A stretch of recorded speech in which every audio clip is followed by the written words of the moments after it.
Today we're at The Edge, Thick Square Pizza with Aaron. He's going to show us around his Detroit-style pizza shops. This shop does 120 to 150 pizzas a day with one-man band going on here. And he's only open 4 days a week. And we talk about why he's only open 4 days a week, why he only has one person running the show, himself, and a funny story about what happened when Pizza Hut found out the name of his pizzeria. And he got in a little bit of trouble. But we talk about that in this video as well. So stay tuned, sit back, relax, and enjoy this episode of the SPM Show. Thank you for having us. This is awesome. I'm finally getting a chance to kind of meet you here. Tell us a little bit about your spot. We're in the town of Plymouth, very historic. We found a great spot right here on the corner of North Street and Main Street in Plymouth. And we serve Detroit-style pizza. Detroit-style pizza. You're the only place around here that serves Detroit-style pizza? As far as I know. Yeah. We're just south of Boston. There's not much else. No, there's not a lot of places around here. The Edge, Thick Square Pizza. This is a nice building too you got. Yeah, it was built in 1724. Big part of the American Revolution. Is it haunted? Probably. You said you're doing actually a ghost tour thing here soon, right? Yeah, we're going to be doing some ghost investigation in November. So. That's going to be amazing. Want to take us? Can we take a look inside? Yeah. Let's go. Come on.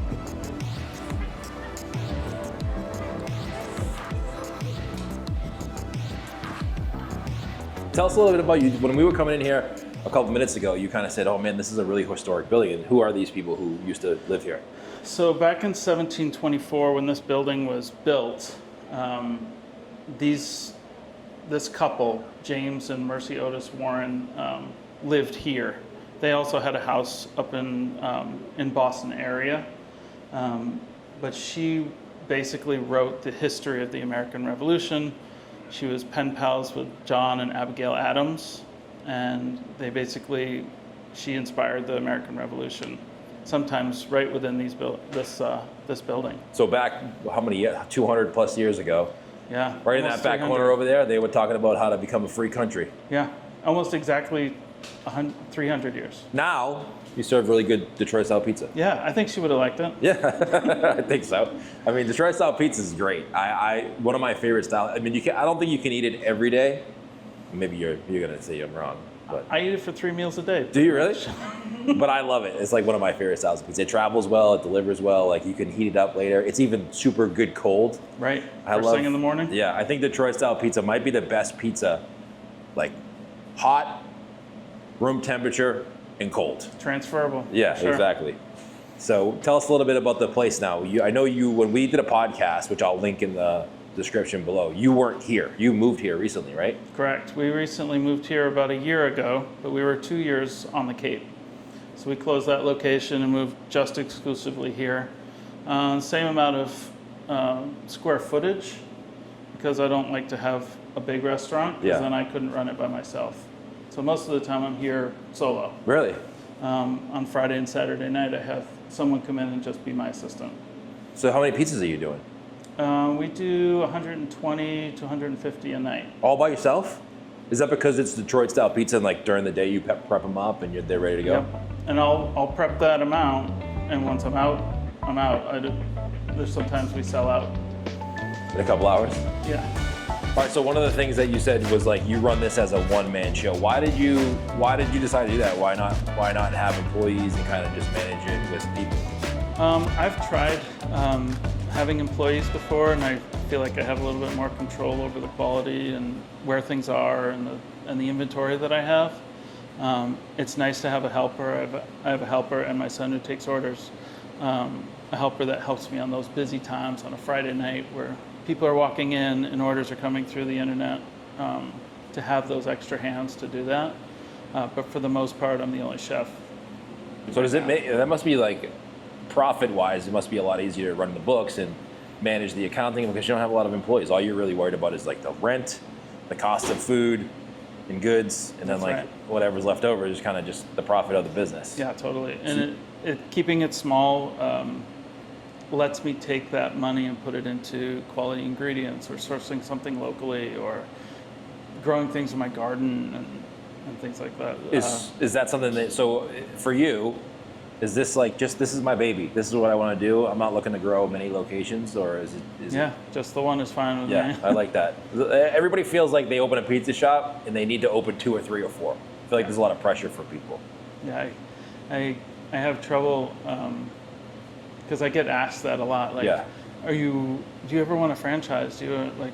They've wanted me in the Seaport. They've, all over down the Cape, and they said, "Can I open one of these shops? I have spots for you." I'm like, "Well, I won't be able to do that because I can't find anybody else to be me Yeah. Right. and do it the way I would want to do it." So you don't think it'll ever happen? You'll never do that? I don't think so. No. It's Yeah. good that you know what you want. Yeah. It's good. Some people don't know what they want. They're not sure. They think they want that, but then they try it. It's a lot harder to scale or open many locations. Like you said, quality control when you have multiple locations, it's hard because you can only be in one place at one time. Yeah, and I tried. So when I had Sandwich and Plymouth at the same time, it was chaos. I couldn't even do it, and that helped me decide to close that one and, and be here. Are you happy doing it? Oh yeah. Do you love it? Yeah, it's great. Yeah. So that's all that really matters. If you like what you do, you can make a decent living doing it, and like you go to work every day and you are happy going to work. Yeah. I and think making a product that people. There was a story about this family came in and they had brought their Italian grandmother with them from Italy, didn't speak any English. She sat in that corner and she gave me the eye the entire time, like, I don't know about this. This is not the pizza I'm used to. She sat there and she ate, stone-faced, not a word. Everybody else was like, this is great. When she was done, she looked at me, she stood up and came over to me, still blank face, and she held out her arms like this and gave me a big hug. And she said, in Italian, she said that was the best she had ever had. That's great. What a great feeling that must have gave. Yeah, and she says, how do you make your sauce? I said, you don't want to know, it's a family secret. But that was a huge compliment. How that way, when you walk in the door here, you kind of just see the whole kitchen. It's like a very open kitchen. Yeah, we like to keep it open. Everything is super clean. Everybody can see exactly what we're doing at all times. You can see what you're doing because it's just you, right? Yeah, a one-man show. So in the back, there's a sink and a dishwasher and some refrigeration. And if you look way in the back, there's those stacks of dough pans. Those are the doughs that we're proofing overnight. Okay. And they rise and they get all bubbly like focaccia. So you leave them out overnight? Yeah. Leave them out overnight so they don't need to be refrigerated at all? Right. That's great. And then do you pre-bake them or do you cook them right? I have to par bake them because if I were to top them raw, the dough would fall and it would become thinner and denser. Can we see them? Yeah, sure. Can I come back here? Of course. All right. This is great. I didn't know you did all this by yourself. This is crazy. This is like a really... So these are the doughs that sat overnight. Here, I'll open another one. Sometimes they stick to the roof. I just give them a little. Yeah.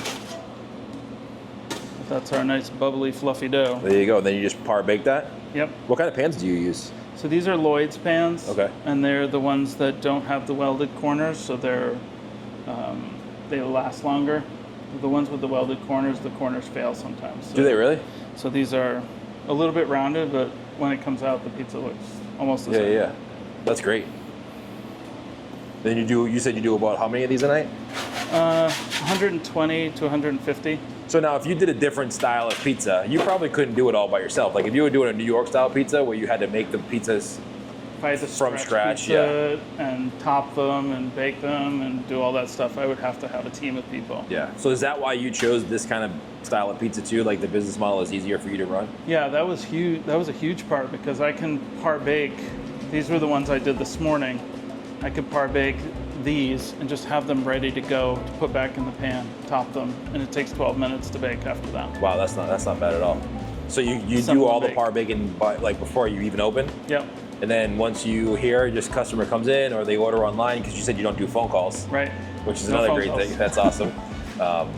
They order their pizza, you see the ticket come up, put it together yourself, pop it in the oven, they come in, they pay. Wow, that's great. And I could stay here, like all my orders come through on the screen. When an online order is placed, it shows the orders here, and I could just stand here and take the orders. That's great. And then when they come in, they just pay over there. Yep. But if you're doing online orders, they probably just pay ahead of time, right? They're all prepaid. Yeah, so you just got to be like, here you go. Yep. Prepayment is another big thing, so no one will order a pizza and not show up. Right. And if they don't show up, you paid for it. Yeah, that's great. And you don't have a super big menu, do you? No, it's I keep it super tight. I'll show it to you. I think I said you got a board over here, right? Like there's not a lot of pizzas on there. Yeah, I think there's 12 to 13 different pizzas, but you can also make your own. The Detroit Custom at the top, you can put whatever you want on it. And what But I size put is it? together. All of our sizes, we only have one size, sorry. Which is the one we saw. Right. Yeah. 8 by 10, 2 inches thick. Oh, this is smart. This is like what it would look like, so someone can get a visual of what it looks like before they order. Very smart. It's not as appetizing to look at. There's a lot of fiber in that Yeah, one. right. Yeah, but it gives them an idea of what they're gonna get. And it shows how I cut it into 6 pieces. Yeah. I get that question a lot. Do you? Because it's such a rare type of pizza that I have to explain it to them.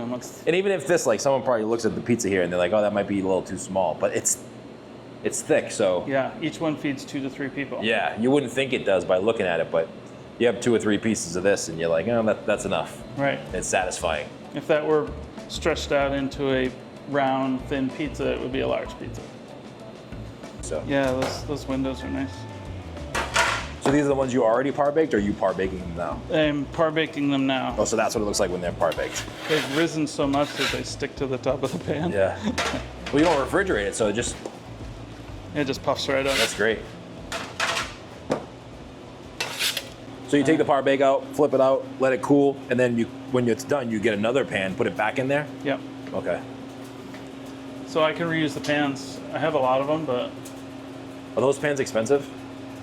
I think they're like $32 a piece. Yeah, they're kind of expensive, but they last for a long time, right? They weren't as expensive when they first started. But Yeah, they're kind of expensive now, yeah. They're jacking up their prices.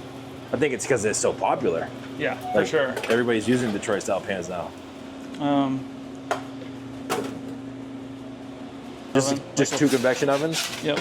I barely even use the bottom one. Oh, really? I've never seen someone use this. Usually, I mean, I've seen people use convection ovens, but usually they have, like, for Detroit, they'll either have, a deck oven or a conveyor. Yeah. What made you go with these ones? Well, conveyors break down a lot because there's a lot of moving parts. True. And the deck ovens, I don't need to have the stones in there. Yeah. And you can't fit as many. So I can fit 15 at a time in there. Okay. How do you fit? Oh, because there's 5 racks? Yep. Yeah. And then 3 across. Yeah. Here, I'll show you. It's hot a little bit. Yeah. Oh, yeah. So there you go. Yeah, these are ready to come out. And I'll just, they pop right out. Oh, nice. You don't make your dough here. You prep it all here, but it's made somewhere else for you. Correct. So my recipe was used in the factory where it's made up in Maine, and they ship it to me through US Foods, my food purveyor, in frozen dough balls. That's so I'm crazy. able to thaw it, stretch it, and proof it here, but making it would take a lot of time and effort. That is just another part of my concept to make things a little bit easier. So it sounds like you kind of started to run it. You're running it like it could be a franchise. Right. You're thinking about it that way. It's very duplicatable. Yeah. I know that's not a word, but you could transfer this concept and all of its systems. Like I could put together the pieces of equipment that you need and transfer it to a 1,300 square foot space. And that's how many square footage this place is? Yep. And that's the minimum you think you'd need Yeah, for it to be like this? for sure. Like if you wanted to get rid of you have some tables and some chairs here. If you wanted to get rid of all this and just do like a takeout window. Yeah, You there are could probably be times where small. it's completely empty, and then there's times where it's full of people. Yeah. And then people walk in and go, oh, there's no tables. I'll just get it to go. Yeah. And it carries well, so it's good pizza to carry well. Right. That's great. So how much do you think it would cost someone if they wanted to kind of like say, I want to do what Aaron's doing and do it? I think you could do it all in about $35,000. That's not bad. Yep. With the equipment, the Utensils, all that stuff that you need to get all started. that stuff. Yeah. About 35. That's not bad. But then obviously the location and rent's going to be dependent on where you Right. are, because it could be, Middle America is going to be a lot cheaper than New York or Boston or Los Location's Angeles. key. Yeah. If you have a takeout window, it's even easier. Yeah, right. But I think Detroit style pizza is catching on all across the country. Right. I think that you could open one of these or something similar to this anywhere, and it may take a little bit of a learning process to teach people what the pizza's like, but once they get it and they try it, Right. If it's good, they'll come back for sure.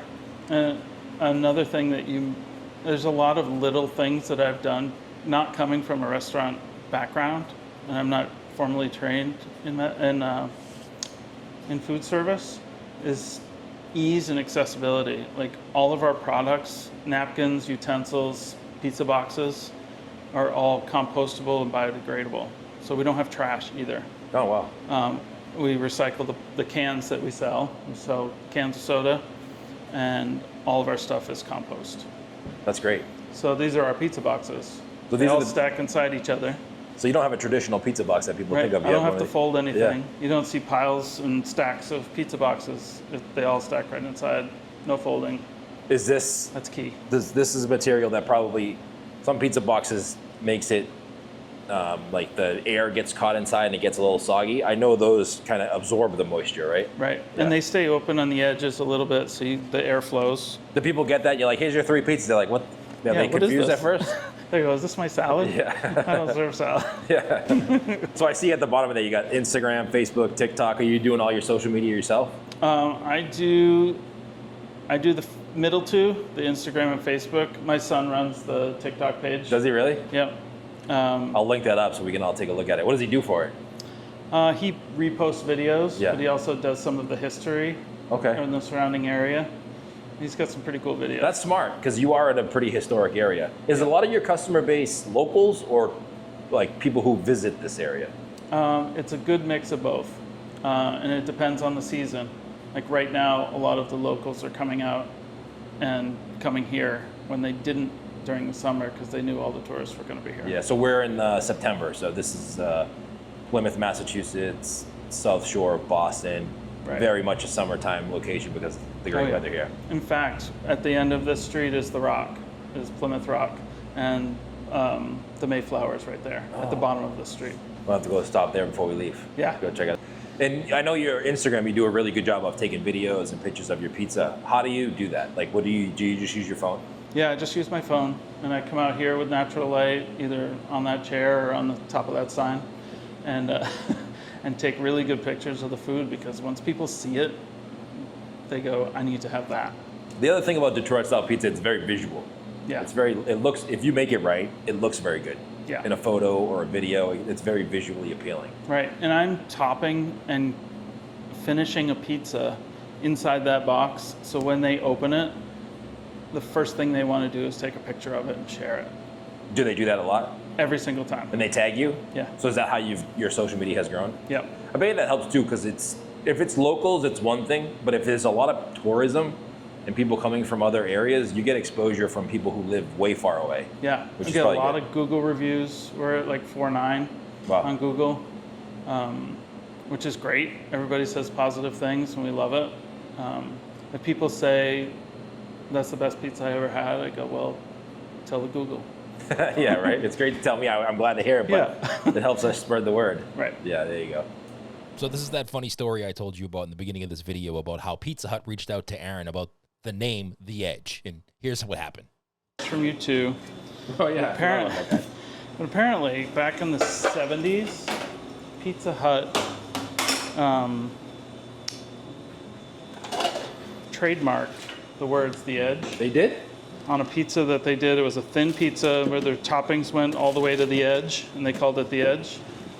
So they reached out to me one day and said, "You can't use that name. Cease and desist." Seriously? And I said, well, I'm a small pizza place. My pizza isn't the same as yours. I use the words The Edge, thick, square pizza in all my marketing. And they still had a problem with it. So I had to agree to not go nationwide with my company and keep it small. And I mean, there's no Pizza Huts around here at all anymore. Well, hold on a second. One more reason not to like Pizza Hut. Right there. Ugh. Her and the little guy. And they're from Texas. All their lawyers reached out to me and said, you can't use that. I said, well, I'm just a small business. Right. And they're like, yeah, you can use it, I guess. You have to sign this agreement. Any advice for someone who wants to open up their own pizza shop? have a spouse that makes a lot of money.